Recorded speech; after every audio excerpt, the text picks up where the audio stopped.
Hello and welcome to In the Kitchen with Mama. My hands are washed, our hair is pulled back, and guess what? We got our aprons on, and we've already cleaned the counter. So we are ready to go.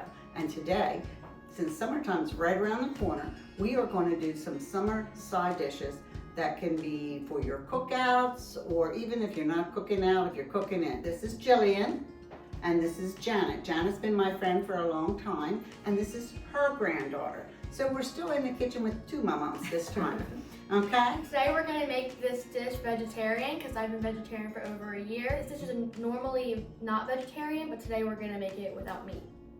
And that just shows you that you can take any recipe that you have and you can adjust it. Janet's going to be the boss today. I'm going to move to the side. She's going to tell me what to do because this is her recipe. This recipe is broccoli and cauliflower salad. It's a recipe I got from my Aunt Rosalie many years ago.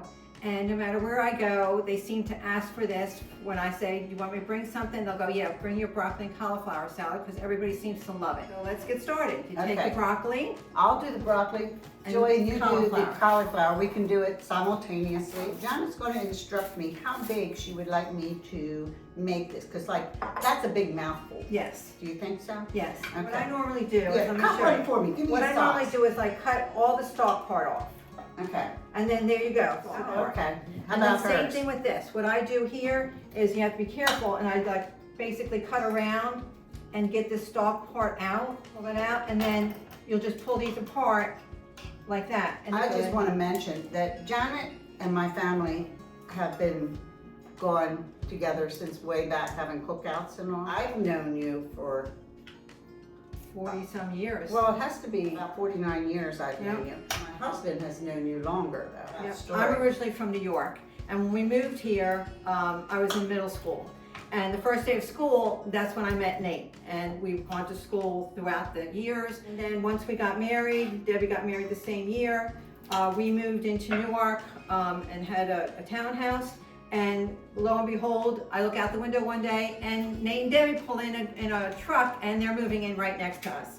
So and you said, oh, great, I love Nate. Oh yeah, we were very surprised. My husband knew Nate because they lived in the same neighborhood, stuff like that for years.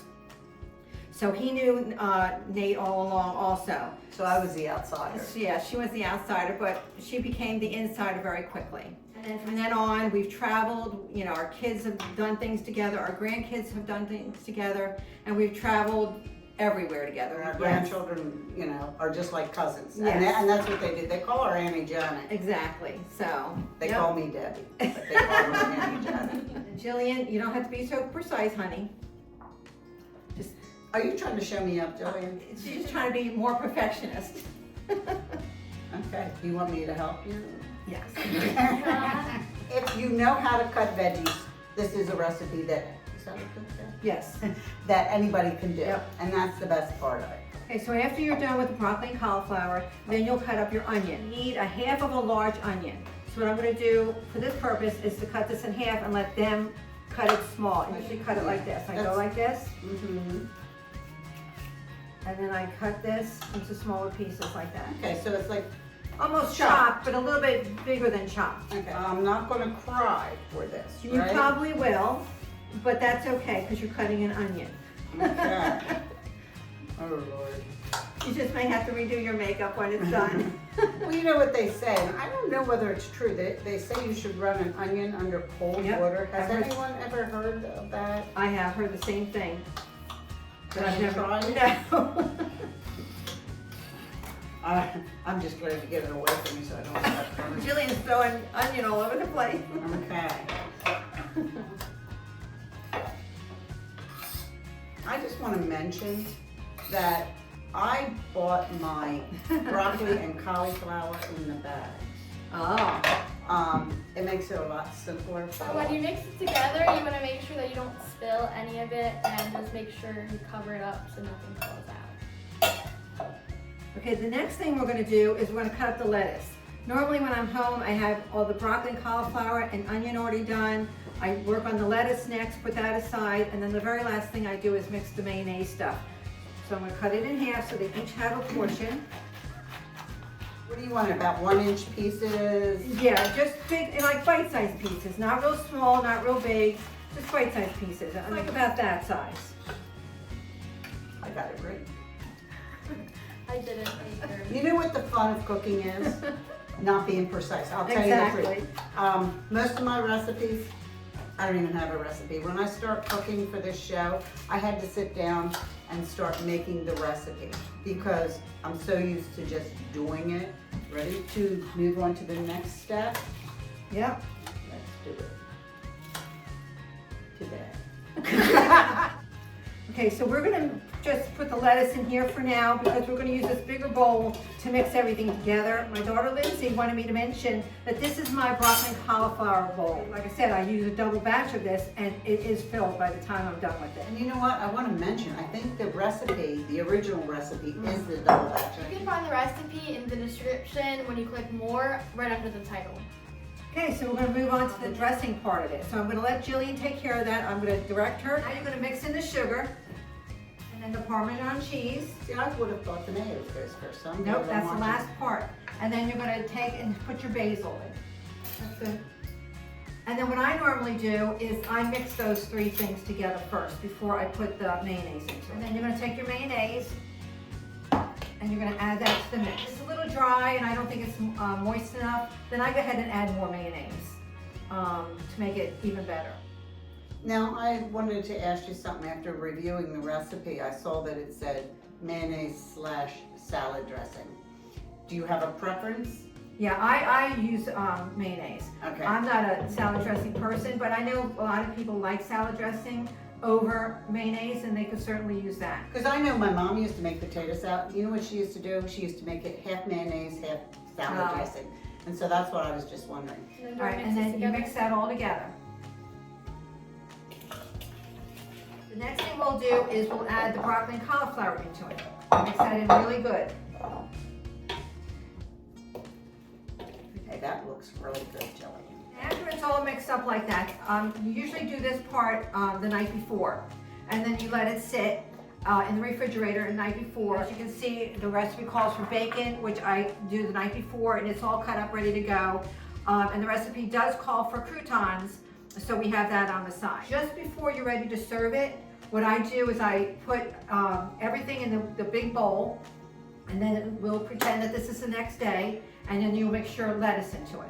And here's where, after she mixes in the lettuce and everything like that, then if you're going to add the bacon to it, you would do that at that time. If you're going to add the croutons to it, you would do that at that time. But because it's going to be a vegetarian dish this time, we're not going to do the bacon, keep the bacon aside. So it's as needed for the bacon, and like you could just, almost like a wedge salad. Exactly. How they just put the croutons and the bacon right on at the very top. And this is how it looks without the bacon and without the croutons in it. Okay, so we're going to let this sit, and we're going to continue on with our next side dish. We're going to get rearranged here and be back in about 5 minutes. We are now ready to move on to our second side dish. Meanwhile, our first side dish is marinating in the refrigerator. So this is an artichoke salad. I actually got this recipe from a friend about 30 years ago, but I've adjusted it for my taste a little bit more, so I've now made it my recipe. Janet, you can do the artichokes. Jillian, you can do the olives. Now the black olives, I usually just cut them in half, one way. These are small artichokes. Usually they're much larger when I cut them. These are small, so I would just say cut those in half. Okay. Okay? Widthwise also? Yeah. Okay. Yeah. Something that you can pick up with your fork and. Okay. And these are the olives, the green olives. See how they're already pre-cut?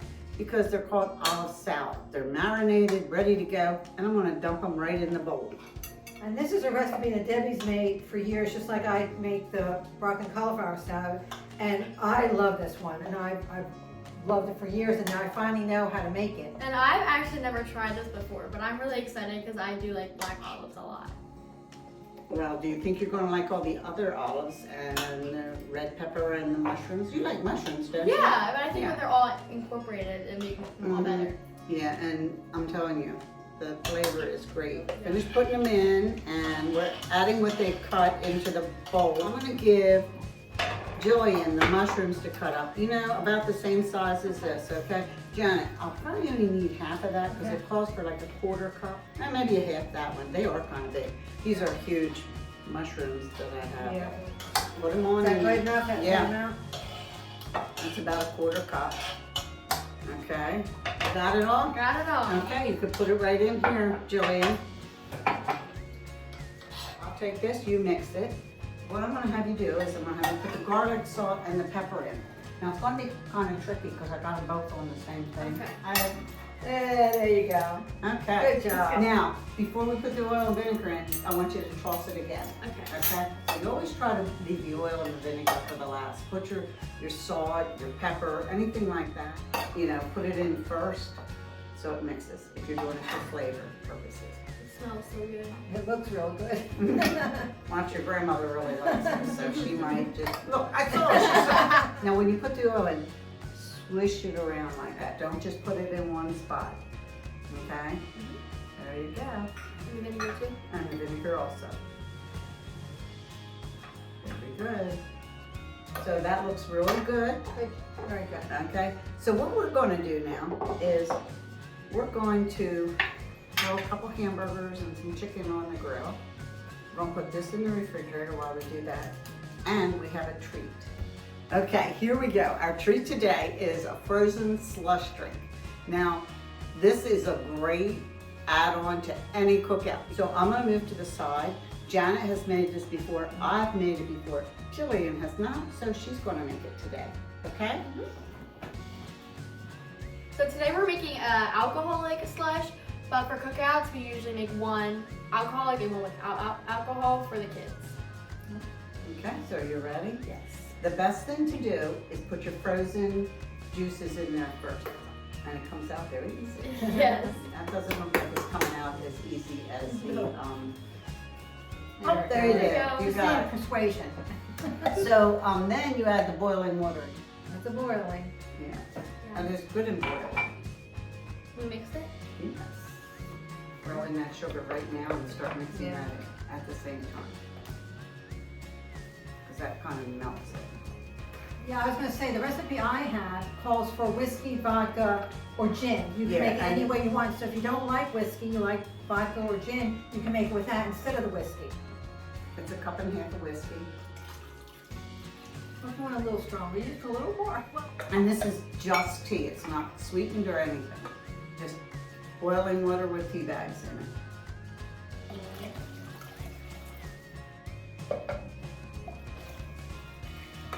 Okay, get that stirred well. And then what we're gonna do, we're gonna put this in the freezer once it's stirred really well. And leave it at least 2 days. Okay, here's the slush frozen. And this is the most enjoyable part of the cookout. Don't make it too strong because if you do, your people will all stay overnight. So be prepared. Yeah. All right, everybody taste it and see if I did an okay job on this. Especially since you make it also. Very good. Oh my God, that's good. Okay, now that we've made our salads and our slush, we've had my husband grill us some burgers and some chicken. Now Jillian, he did get you some veggie burgers. Okay, now that we have everything prepared, we are ready to eat. I have chicken, you have a cheeseburger, Yep. and you have a cheese plant burger. Okay, let's give it a try. And then on the broccoli and cauliflower salad, I have my bacon, Debbie has bacon and croutons, and Jillian has just plain. Are you sure your name's not Lindsay? I think so. Very good. Wow, with all this food, we should have invited your entire family. Well, yeah, we should have invited your entire family we too. should have, yeah. Yeah, because we do have a lot more food than I thought we were going to have. But thank you all for watching, and I hope your summertime cookouts include our recipes. And if you have any questions, you can email me in the kitchen with Mama at yahoo.com or under comments. Thank you very much, and join us next month because we're going to have my 2 youngest grandchildren. And one's going to make an appetizer and one's going to make a dessert. So enjoy it. Okay, have a good summer. Bye.